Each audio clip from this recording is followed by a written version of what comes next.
La educación sexual en Colombia siempre ha sido un tema controversial del cual no se habla lo suficiente. Bienvenidos a La Educación Sexual que me dieron, el podcast donde discutiremos temas relacionados con la sexualidad y la educación sexual en Colombia. Nosotras somos Sofía Cerquera y Micaela Ortega. El día de hoy hablaremos de este tema basándonos en los relatos de Maribel Moreno y Margarita García Roballo, dos escritoras colombianas que a través de su escritura comunican sus experiencias creciendo como mujeres durante la época de los 80s y los 2000.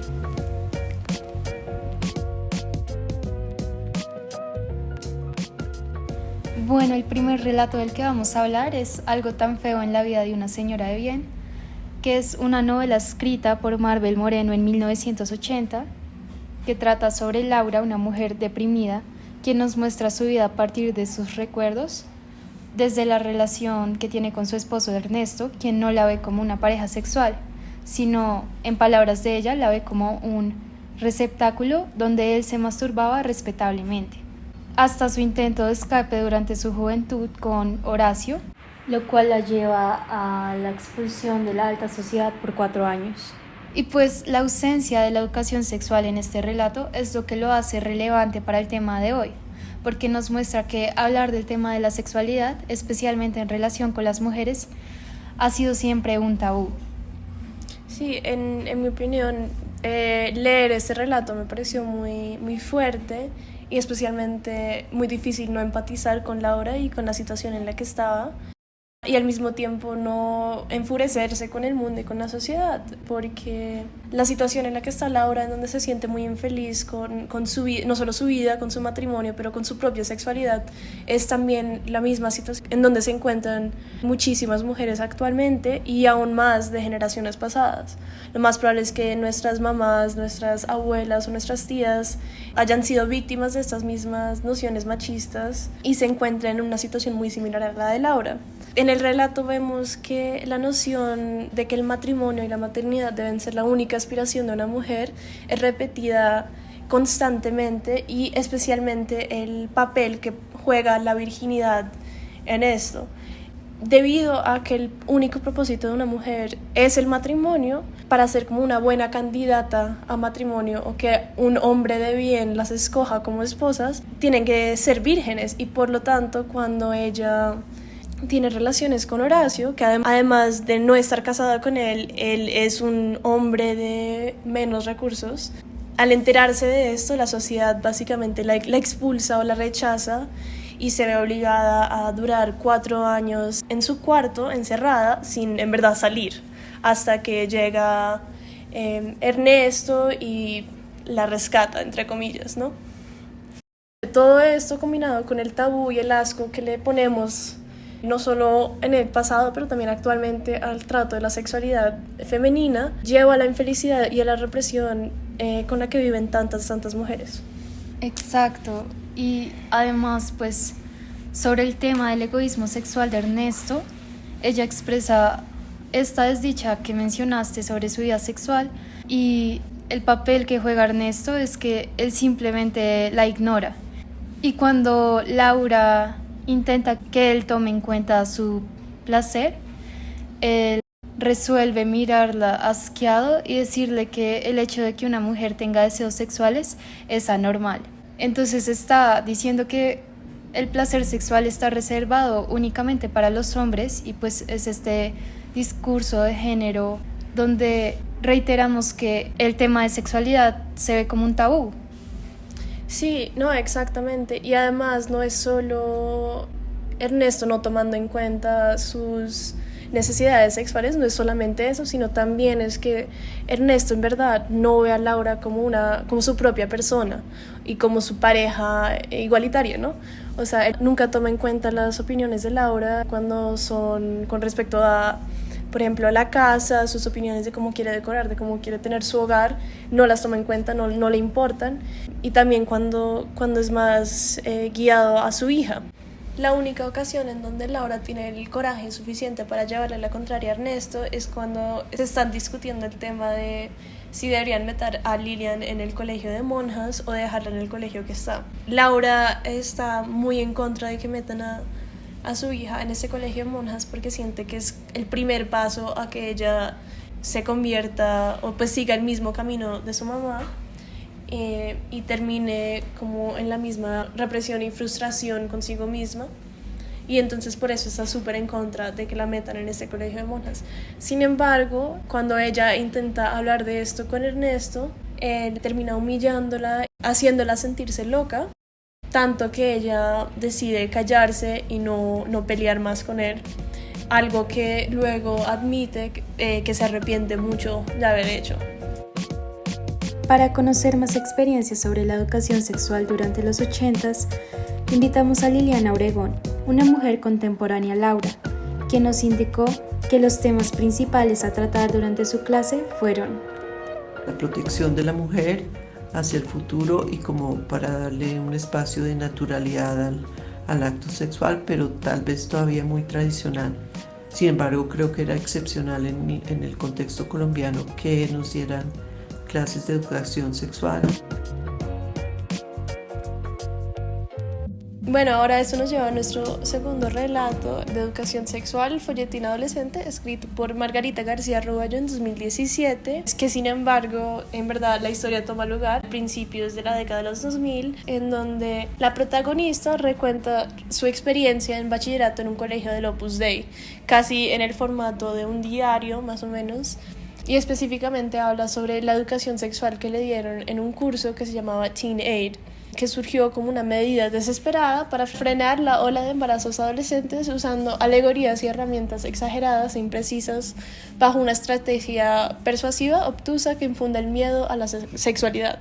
Sí, y es lo que pasa con el personaje de Olga Luz, quien es la profesora del Teen Aid. La forma en la que explicaba cualquier tema relacionado a la sexualidad era por medio de películas sobre el aborto bastante explícitas, sobredramatizadas, y pues estas películas lo que hacían era asustar a las estudiantes, y usaba también la narrativa católica que buscaba que las estudiantes pensaran que donde ellas tuvieran relaciones antes del matrimonio se iban a ir al infierno por pecar, pero que sin embargo este pecado podía ser redimido por el matrimonio en caso de que quedaran embarazadas. Entonces todo esto nos muestra que el propósito de la educación sexual no ha sido educar a las mujeres, sino en vez generarles miedo y vergüenza alrededor del sexo y promover la castidad. Sí, el problema con esto es que todas esas tácticas en verdad no lograban disuadir a las estudiantes a tener relaciones, sino en verdad hacían que no tuvieran las herramientas correctas para poder cuidarse y protegerse a sí mismas, y terminaron en situaciones potencialmente peligrosas donde eran maltratadas por sus parejas. De acuerdo, y aparte todo este método de educación no difiere mucho de la realidad. Por ejemplo, sí, en mi colegio el tema de educación sexual lo vimos desde la biología, pero nos mostraban muchas de las imágenes sobre las enfermedades de transmisión sexual y buscaban las imágenes más explícitas que hubieran para que pues a uno le diera miedo y todo eso. No, y además, como estabas diciendo, todo el punto de verlo solo desde la biología lo limita mucho a algo como muy científico. O sea, no toma en cuenta que es un acto entre dos personas y que requiere mucho, como de muchos más aspectos, sí, psicológicos, emocionales. Totalmente, y aparte siento que muchas veces no se tiene en cuenta el ámbito del placer. Y si lo toman en cuenta siempre es desde la perspectiva del hombre, ¿no? En mi experiencia personal estuve en un colegio jesuita en donde sí fue como un contraste un poco fuerte. No lo tocaron casi, o sea, decidieron como ignorarlo. Sí, aunque también es importante tener en cuenta que no es un tema únicamente ligado a la moralidad religiosa, sino que esto también sucede en colegios no religiosos, ya que siempre ha sido un tema controversial en la sociedad. Y la educación sexual es bastante importante porque tiene implicaciones a largo plazo en la vida de las personas, lo cual nos lleva al último punto del podcast, que es que la mala educación sexual y la cultura machista que la informa resulta en implicaciones negativas en la vida y relaciones de las personas. Sí, no, totalmente. Volviendo al primer relato también, Laura, aunque nunca tiene una educación sexual formal, todo ese tabú y todo como esa repulsión a la sexualidad femenina que le tienen en su círculo social y bueno, como las personas de su clase, en gran parte informa los actos de Ernesto, ¿no? Que él no la logre ver como una persona igual a él, también viene de una falta como de educación y de igualdad de género, ¿no? De acuerdo, y también el tema con Laura de que sea él quien decida qué hacer y qué no hacer frente a su sexualidad. Sí, o en general la diferencia de poder en la relación, ¿no? Como que él También no solo esté a cargo de eso, sino como de todo en su relación y en su vida. Por último, eso también se puede ver en el último relato con la narradora, que habla mucho sobre, o sea, las actitudes de los chicos con respecto a ellas y a sus amigas, y cuando las tratan, las humillan por no querer coger o las humillan por coger y las tratan como putas después de quedar embarazadas, aunque no tuvieron como mucha información sobre cómo prevenirlo. Sí, todo esto resulta como de una cultura machista que ve a la mujer sí. como un objeto de consumo más que nada. Exacto. Porque, por decir, eso sí me acuerdo en mi colegio, que una vez en un retiro nos separaron a hombres y mujeres, y a las mujeres nos rotaron una manzana y cada una debía morder la manzana, y a las que mordieron la manzana al principio les decían que sí tenía sabor, ellas dijeron que sí, y a las últimas que lograron morder la manzana les preguntaron si tenía sabor y ellas decían que no, que lo había perdido, y hacían la alegoría de que así son las mujeres vírgenes, que cuando no estaban usadas, pues básicamente tenían más sabor que después, entonces que era mejor ser virgen. O sea, cosas bastante horribles y ignorantes. Sí, y no son cosas que solo pasan en ese colegio, o sea, también hemos escuchado historias de un montón de mujeres que dicen como que les han dicho alegorías muy similares, siempre comparando como la mujer a un objeto, diciendo que si es usada es peor. De acuerdo.